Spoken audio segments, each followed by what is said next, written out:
Welcome back here on Sportsline. Just heard from Sarah Fuller, who had that triumphant debut with Vanderbilt last weekend, the first woman to play in a Power 5 conference game. But then that story goes from being front page to bottom of the front page the next day when Vanderbilt fired her new head coach, now former head coach, Derek Mason, as the Commodores dropped to 0-8. 17 losses out of their last 20 games since the start of last year in the SEC. Mason 27-55 overall. He did take Vanderbilt to 2 bowl games, but was never able to really build off of that. And that's how we come to here in year 7 with him out. Still a couple games left on the schedule this year. Todd Fitch is the interim head coach. He will coach Vanderbilt this weekend at Georgia. He will coach Sarah Fuller and the Commodores for the rest of this season. And now Candace Story-Lee, the athletic director who made that decision, has to now look at the possible candidates out there about what she wants to do with this program moving forward. As we talked about in the first segment, it is a big hole that this team is dealing with, resources-wise, facilities-wise, and right now with the roster to try to really compete in the SEC. Here is Candace Lee talking about what's ahead for Vanderbilt. Okay, thank you, Alan. It's good to see everyone. Again, I'm sorry it's on Zoom, but it's good to see you. I think I would just start by saying I first want to use the opportunity to just say how much I enjoyed working with Derek Mason. And he's a fantastic ambassador for this university. Great community servant, great leader of men. I think people know that we enjoyed a great relationship, and I enjoyed him as a colleague in a number of ways. So that made the decision a tough one, all right? Because I think for all of us who are in leadership positions who have to make decisions that affect people, it does affect a number of people, personally and professionally. So that was a challenge, but I know that it was a move that needed to be made.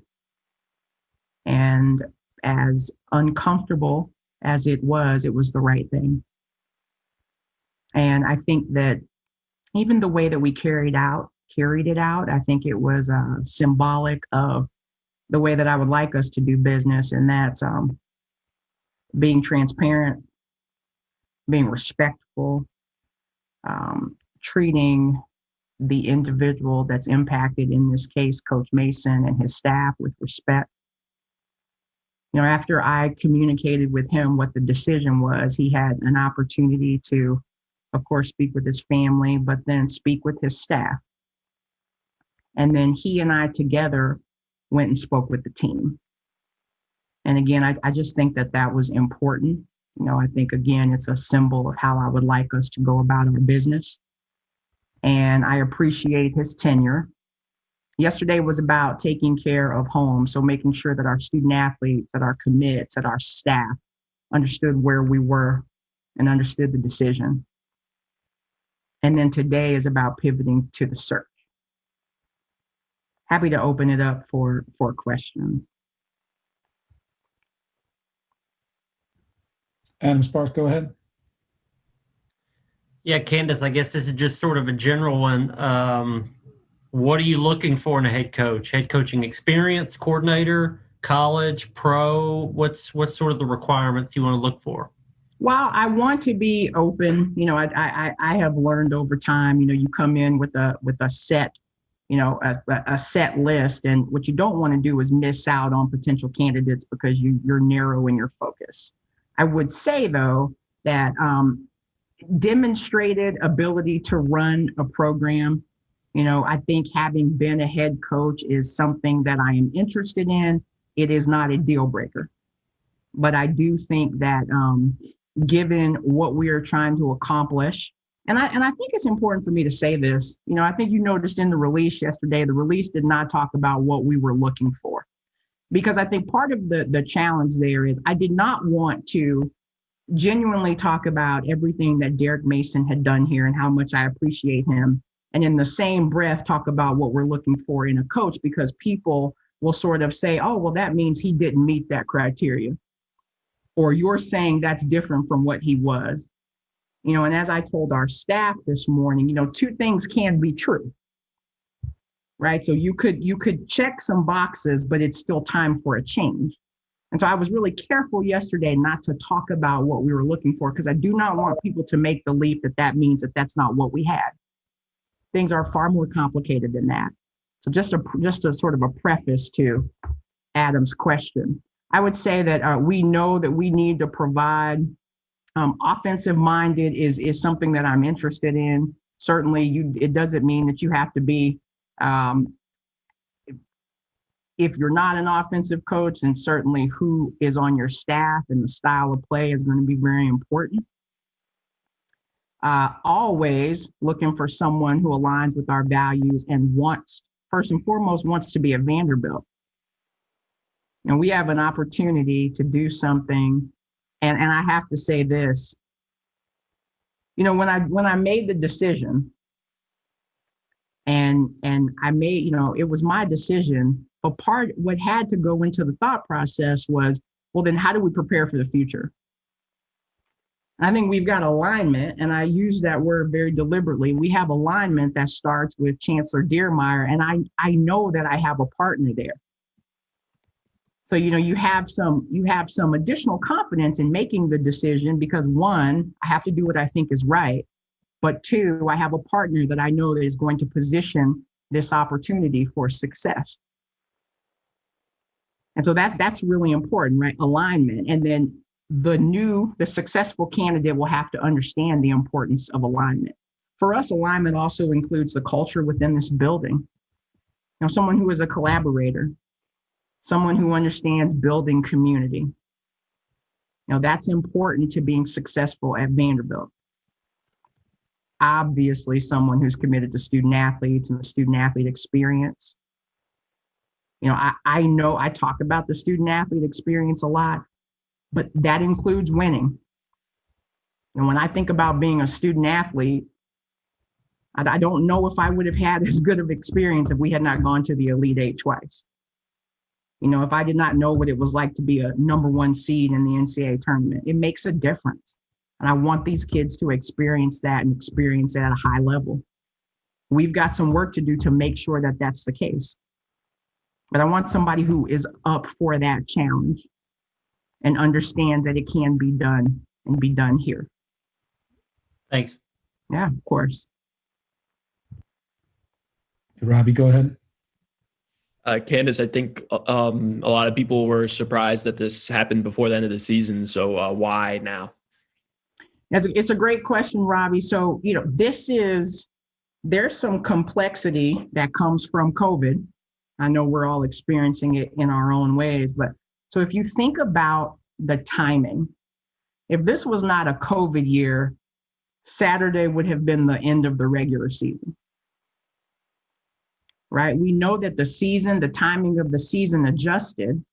We know we started later than we normally would. And some of us are going to play through December 19th. What didn't change, though, is the early signing period. Right. I think December 16th is the date for the early signing period.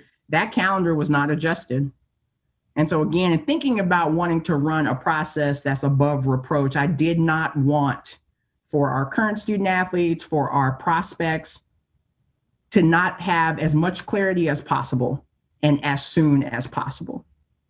And so that really is where the timing comes from. And in a COVID world, one of the first things I said to our kids was that, my job, as long as we had student athletes who wanted to play, my job, of course, is to provide the healthiest and safest environment, but it's to minimize disruption so they could focus on what they wanted to do and what they came here for.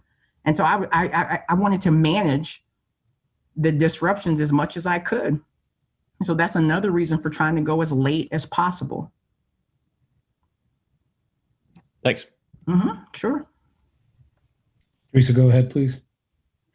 Candace, with this search, are you going to use a firm? How is Vanderbilt and you going to approach this, particularly in COVID, where I'm assuming flying around, I'm thinking interviews will be mostly Zoom. Do you want to be in a room with somebody before this final decision gets made? And then how quickly do you want to have a new coach on the ground hired before that signing period starts? Yeah, good question. Good questions, Teresa. So we will use the assistance of a search firm to help facilitate this process. I was part of our last, I was going to say two football hires, and having a search firm is helpful, right? So having some more hands on deck to just help coordinate. Search firms do not pick your candidate, right? But having the hands is really, really important. So we will use a search firm. And I think, at the end of the day, being in the room with a person that you're bringing into your community in this sense, that's important. So I used a search firm for my deputy AD hires, and Zoom was very helpful. But looking in the eye, being in the room, that's important too. And I don't want to sacrifice that. In terms of timing, as I told, I reached out to all of our commits and spoke with their families yesterday. And, I said from a timing standpoint, of course, we want to move as fast as we can. I'm not going to sacrifice quality for speed, but it certainly would be, I can't say it's out of the question to have a coach prior to signing day, but that may not be the case. Candace Lee talking about what she has to do now with this Vanderbilt program after the dismissal of Derek Mason as she looks for a new head coach moving forward. Who might that head coach be? Well, here are some early candidates to look for. Clark Lee, the defensive coordinator at Notre Dame, grew up in Nashville, went to MBA, then went to Belmont, and eventually Vanderbilt, where he played football. He's a rising star in the coaching ranks, has done a great job with the Notre Dame defense. Is he a possible fit? Well, Candace Lee talked about how she wants an offensive-minded guy. That doesn't necessarily exclude Lee if he has a good plan for the offensive side of the ball, but it maybe makes you look more at a guy like Will Healy, who did magical work up at Austin Peay, now is the head coach at Charlotte, where he's also had unprecedented success through a year and a half there.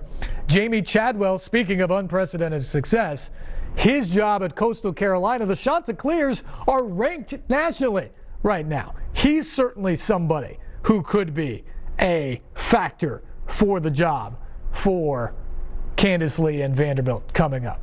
You've got Sean Lewis, another young, vibrant guy at Kent State who's done a really good job. Lance Leopold at Buffalo could be in that mix. Tony Elliott, a guy who's done a great job with Clemson and Dabo Swinney.